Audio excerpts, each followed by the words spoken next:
Welcome back after break जी। और बात करेंगे हम बिलियन ट्री सुनामी मंसूबे की। हुकूमत पाकिस्तान यानी पीटीआई की हुकूमत जब आई तो उसने उनका पेट प्रोजेक्ट ही समझा जाता था। उन्होंने बड़े इसको हाईलाइट किया और कहा कि हम इन्वायरमेंट की प्रोटेक्शन के लिए इस मंसूबे को आगे लेके चलेंगे। और वज़ीर आज़म इमरान खान ने खुसूसी इसमें दिलचस्पी ली। तो अब ये डेवलपमेंट हुई है कि जी इस बिलियन ट्री प्रोजेक्ट की महकमाना इंक्वायरी में संगीन बेज़ाब्तियों और खुर्द-बुर्द का इंकशाफ हुआ है। महकमे ने सदर्न रीजन के 3 डिवीजन पेशावर, बनू और डेरा इस्माइल खान में 66 इंक्वायरियों के अहकाम जारी किए हैं। शिकायत की मुकम्मल तहकीकात और मुतल्लिका अफसरों का मौक़िफ़ सुनने के बाद 47 केसेज है जिनका फैसला किया गया है और सज़ा याफ्ता एहलकारों को जबरी रिटायरमेंट, रिकवरीज, मुअत्तली और सालाना इंक्रीमेंट्स उनके रोकने का सज़ा सुनाई गई हैं। अब खैबर पख्तूनख्वा के वज़ीर आला महमूद खान ने ये महकमा जंगलात के अंदर एहतसाब के निज़ाम को बड़ा खुशाइन करार दिया है और कहा है कि तहरीक इंसाफ हुकूमत किसी भी सरकारी महकमे में किसी किस्म की करप्शन, बदउनवानी या खुर्द-बुर्द की हरगिज़ इजाज़त नहीं देगी, क्योंकि तहरीक इंसाफ करप्शन फ्री माशरे पर यकीन रखती है और उनका तो मोटर यही रहा है। थोड़ा आपको माजी में ले जाएंगे और याद दिलाएंगे कि जियो न्यूज़ ने 2018 में बिलियन ट्री सुनामी मंसूबे में बेदायदगियों और बेज़ाब्तियों की निशानदेही की थी, लेकिन पीटीआई हुकूमत ने इस इल्ज़ाम की सख्ती से उस वक्त तरदीद की थी और मंसूबे को इंतहाई शफाफ करार दिया था। यहाँ पर यह भी मेंशन करते चलें कि एक मकामी अदालत ने जंग ग्रुप और इसके नुमाइंदे के खिलाफ जो हत्या इज्जत का मुकदमा दायर हुआ था उसको खारिज कर दिया था। हमारा सवाल आज का कुछ यूँ है अपने एनालिस्ट से कि अब ये जो महकमा जाती इंक्वायरी हुई है और सजाएं भी दी गई हैं यकीन इसके नतीजे में, क्या वज़ीर आज़म इमरान खान को ज़ाती तौर पर दिलचस्पी लेकर इस मामले की इंक्वायरी करवानी चाहिए? हाँ या ना के ऑप्शन हैं। नैमल आपसे स्टार्ट करते हैं। देखिए नीना, मेरा तो इसके अंदर ये है कि वज़ीर आज़म साहब का ये बहुत ही एक पसंदीदा प्रोजेक्ट, इसके बारे में उन्होंने हर इंटरनेशनल फोरम पे भी बात की है, उन्होंने बड़ी प्राउडली इसके बारे में बात की। तो इसके ऊपर मैं हाँ का ऑप्शन लूंगी कि इंक्वायरी तो उन्हें करानी चाहिए, क्योंकि देखिए इस प्रोजेक्ट के ऊपर एक ओवरसाइट बहुत जरूरी है, क्योंकि इतना बड़ा एक तो प्रोजेक्ट है, दूसरा ये कि उनका बहुत पसंदीदा या कह लें पेट प्रोजेक्ट है। पीटीआई ने इसको बड़ा हाईलाइट भी किया हर जगह पे। दूसरी चीज जो एक मुझे चीज पता चली थी, और ये रिसेंटली हुई है, चंद महीने पहले, ये कोरोना के बाद की बात है, कि एक सीनियर लेवल ब्यूरोक्रेट थे जो मिनिस्ट्री में थे, एनवायरमेंटल मिनिस्ट्री के अंदर, उन्होंने रिजाइन किया इस प्रोजेक्ट की वजह। एक बहुत बड़ा रीजन ये प्रोजेक्ट भी था, बिकॉज उन्होंने कहा कि इसके अंदर कुछ ना कुछ ऊंच नीच है और मैं साइन नहीं करूंगा इन फाइल्स के ऊपर, क्योंकि फिर ये कल को मेरे ऊपर नैब का केस खुल जाए या कोई ऐसी चीज हो जाए।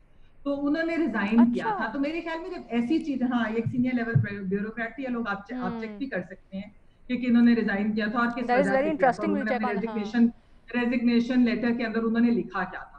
तो ये जो चीज है ना, इसके ऊपर तो मेरे ख्याल में खान साहब को एक्चुअली, क्योंकि ये तो एक बहुत बड़ा प्रोजेक्ट है, इसमें बहुत ज्यादा पैसे भी लग रहे हैं। दूसरा ये है कि एक अच्छा प्रोजेक्ट है, मतलब हमें तो इसको, we want a clean environment, हम बात करते हैं जब इस तरह की चीज, तो हम तो ग्रीन पाकिस्तान भी चाहते हैं, सब कुछ चाहते हैं।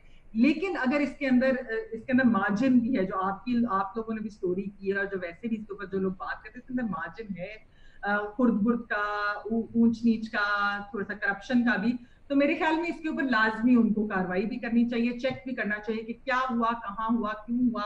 उस ब्यूरोक्रेट से भी बात करें कि कौन सी फाइल्स थी, या किस चीज पे साइन करवा रहे थे, क्या मसाइल। तो मेरे ख्याल में ये लाजमी होना चाहिए। It's a good project, it should not go to waste like that. ठीक है, बाबर सत्तार साहब। देखिए, हमें पिछले कई सालों से साफी साहब इस प्रोग्राम में बताते रहे कि कितना बड़ा स्कैंडल होगा जब भी किसी स्टेज के ऊपर इस पे इन्वेस्टिगेशन होगी। वो इस प्रोग्राम का हिस्सा थे, यहीं से हमें वो बैठ के बताते थे। अगर आप पुरानी कुछ देखें प्रोग्राम्स को, कि इसमें जिस लेवल की खुर्द-बुर्द, बिकॉज जाहिर है उनका केपी से ताल्लुक है, उनके राब्ते थे, तो वो हमें इसकी तफसील बताते थे। लेकिन मेरा नहीं ख्याल कि इमरान खान साहब को इसके ऊपर इंक्वायरी करवानी चाहिए, क्योंकि इन्वायरमेंटली हमें बड़ी ज़रूरत है कि लोग पौधे लगाएं। और आजकल तो मीम्स यही चल रही हैं कि जिस चीज़ की खान साहब इंक्वायरी कराते हैं वो चीज़ नापैद हो जाती है। तो ये ना हो कि इंक्वायरी कराएं तो फिर लोग पौधे ही बहुत इतने महंगे हो जाएं कि बाकी कहीं लग ना सकें इस मुल्क में। तो बस चलते रहने दें इसी सर, वैसे कीमतें ज्यादा भी हो जाती हैं तो हो सकता है पौधे भी ज्यादा हो जाएं। You never know. नहीं, पौधे तो इमेजिनेशन में तो वो क्या पहले पता नहीं कितने मिलियन थे, फिर बिलियन हो गए, फिर 7 बिलियन हो गए थे एक जमाने में बीच में। सो पौधे तो मल्टीप्लाई होते रहे हैं, लेकिन वो सारी चीजें हमारी इमेजिनेशन में है। जमीन पे पता नहीं क्या सूरत हाल है, ग्राउंड पे नजर नहीं आए कहीं। ठीक है, न्याजी साहब। असल में किस किस चीज का रोना रोएंगे। देखिए, मुझे आपका एक बड़ा अच्छा फिक्र लगा है कि इमरान खान साहब का मोटो था करप्शन फ्री पाकिस्तान। एक ही था मोटो या और भी थे? कि लोन नहीं लूंगा, यह है कि लोन नहीं लूंगा, चलो थोड़ा माजी को भी कुरेद लिया जाए, क्योंकि वो भी इतना दूर नहीं है, 2 साल पहले की बात है। और जब ये बिलियन ट्री लग रहा था तब ये साथ ये भी कह रहे थे लोन नहीं लूंगा, मर जाऊंगा, खुदकुशी कर लूंगा, फलान ही होगा फलान ही होगा। देखिए, ये पाकिस्तान के अंदर बेशुमार चीजें हैं जो मजाक का खेल है। अब 2018 से पहले ये बात है, इसका जिक्र करने की जुमला गैर मुतरज़ा था। एक होता है ना, एक प्रोहिबिटेड था। इमरान खान समाज का अगर बिलियन के बजाय 5 बिलियन कह देते, जैसा कि चाइना में जाकर कह दिया कि मैंने केपी में 5 बिलियन लगाए, तो भी हमें मानना था। जब आप एक chief justice, sitting chief justice supreme court का all mighty chief justice Sheikh Rashid के हल्के में जाके कैंपेन कर रहा हो उस इलेक्शन से पहले, जब रात 11:30 बजे इलेक्शन 4 दिन पहले हनीफ अब्बासी को आप उम्र कैद की सजा दे दें और इलेक्शन डिस्क्वालीफाई हो जाए, जहां पे आप पंजाब की 54 कंपनियों को फरोल रहे हो, नैब का चेयरमैन फिर कहे जी मैं कराची चला जाऊं, मैं कोयटा चला जाऊं, करप्शन तो पंजाब लाहौर में हुई है, इलेक्शन तो हमने लाहौर में जीता था। देखें, ये एक था पैराडाइम, एक था जिसको कहना चाहिए पैराडाइम था, और उसके अंदर ये सारी चीजें थी कि केपी को उन्हें ग्लोरीफाई करना था। और फिर उसके बाद वो जो काम करते, हम कहते हैं कि चूंकि बिलियन ट्री लगा, चूंकि बीआरटी बन गई, चूंकि मालम जब्बा बन गया, चूंकि स्वाद का मोटर बन गया, चूंकि केपी हाउस में 23 करोड़ का चाय पानी हो गया, जो सलीम साहब के जिक्र से मुझे याद आ गया कि वहां कितनी दुहाइयां बेचारे डालते इस प्रोग्राम में, क्या क्या चीजें उन्होंने उजागर की, हर चीज सामने लेके आए, लेकिन हमारे मुल्क के दारों के कान पे जू नहीं रही। मीर शकील रहमान को एक केस में एक ही दिन में समरी ट्रायल करके, जैसे कि माशाल्लाह अदालत होती हैं कि वहां पे जब बैठते हैं तो वहां पे चूंकि आईन सस्पेंडेड होता है तो उनके पास मार्शल लॉ होता है, तो उसमें उन्होंने इंक्वायरी भी कर दी, सजा भी दे दी, उसकी जमानत भी नहीं हो सकती, जग हंसाई हो रही है। बिलियन ट्री छोड़े 5 बिलियन कह दे, उस वक्त भी पता था कि स्कैम है, उस वक्त पता था फ्रॉड है। जितना पैसा 30, 40, 50 को लगा वो भी फ्रॉड में गया है, और यकीन जाने के वो कंप्लीट होक्स था। और वही उनको बना के एक जगह बना के जी जगह पर ये बिलियन ट्री के यहां से गिन लो, हेलीकॉप्टर से गिन लो, क्या बीबी क्या इस पाकिस्तान के अंदर। मुझे तकलीफ ये है कि उम्र के इस हिस्से के अंदर मैं जिस पाकिस्तान को छोड़ के जा रहा हूं, इमरान खान का कोई कसूर नहीं है।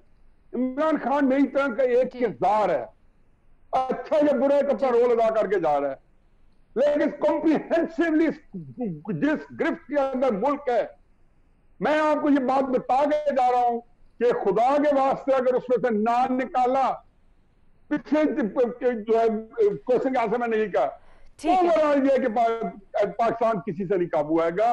खुदा के वास्ते बिलियन ट्री वगैरह वाले अब झूठ बोल लिए, इलेक्शन जीत लिया, इलेक्शन जिस तरीके से जीता गया वो भी सबके सामने है।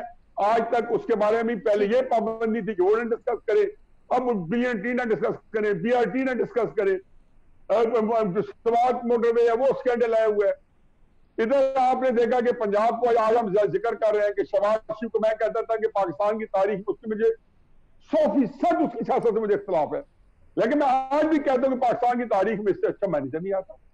क्या पंजाब देखेगी, अपने वसाइल देखिए, आपको फ्रांस देके जाता बेहतरीन देखिए, लेकिन किस्सा यह कि वो और चीज थी, उसको हमने सिर्फ करना था, हमने मीर शकील रहमान को जेल में डालना था, हम ये सारे काम करने थे, क्योंकि इस वक्त कौमी मुफाद के अंदर ये काम शामिल है। नून लीग को हराना कौमी मुफाद में था, मोदी का यार ठीक था, है। उसको हराना नहीं था, साहब, हाँ। उसने क्वेश्चन करनी थी। इमरान खान जैसे मुझे होता है क्वेश्चन करनी थी मिलिट्री की। ये बिलियन की नहीं बजाय साहब, 1,000 भी लगाता आपके है तो 5 जज्बात का बिलियन नहीं कहते। हम्म।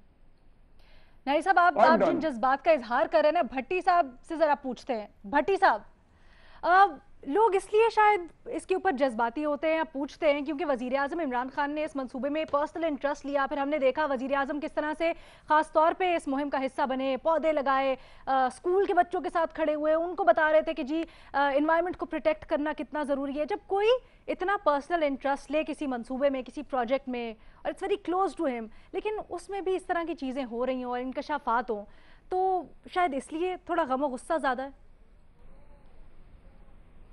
बिल्कुल बिल्कुल, आइंदा किसी भी वज़ीर आज़म को किसी प्रोजेक्ट में ज़ाती तौर पर दिलचस्पी लेने से मना कर देना चाहिए। बिल्कुल बिल्कुल, वो उसमें ना ले, ये उसका कसूर है कि किसी प्रोजेक्ट में ज़ाती तौर पर दिलचस्पी ले। और मेरे ख्याल से इमरान खान जाता था नर्सरियों से खुद पौधे ख़रीदता था, जाके फिर वहाँ खुद लगाता था, फिर गिनता था, फिर उसके बाद ठेकेदारों से मिलकर उसने सारा कुछ किया, और फिर वो ये जुल्म और सितम उसने किए पौधों पे, कमाल कर दिया आपने भी कि जो ज़ाती तौर पे दिलचस्पी। बहरहाल महबूब कायद कह चुके थे कि 1 अरब 12 करोड़ दरख्त लगे हैं। महबूब कायद ने चीन में 1 अरब के 5 अरब बना दिए थे कि चीन में उन्होंने कहा था कि ये 1 अरब नहीं, मैंने 5 अरब लगाए हैं। 14 अरब 32 करोड़ का मंसूबा था, 1 अरब दरख्त लगाने थे। सुना जा रहा है कि 1 अरब की बजाय 22 करोड़ 14 लाख दरख्त लगे। ये भी सुना जा रहा है कि 1 अरब की बजाय सिर्फ 10 करोड़ दरख्त लगे हैं। ये भी सुना गया है कि पौधे खरीदारी में हेर फेर, मजदूर अदायगी में हेर फेर, ठेकों में हेर फेर, नर्सरियों के साथ मिलकर हेर फेर, जाली रिकॉर्ड, जाली रजिस्टर बनाए गए हैं। नैब को 24 शिकायत मौसूल हुई। नैब ने इंक्वायरी शुरू की, करप्शन साबित हुई इंक्वायरी में। केपी के नैब ने इंक्वायरी को तफ्तीश में बदलने की सिफारिश की। 46 करोड़ का नुकसान, कौमी खजाने को नुकसान इस इंक्वायरी में बताया गया। इसके बाद क्या हुआ कुछ पता नहीं।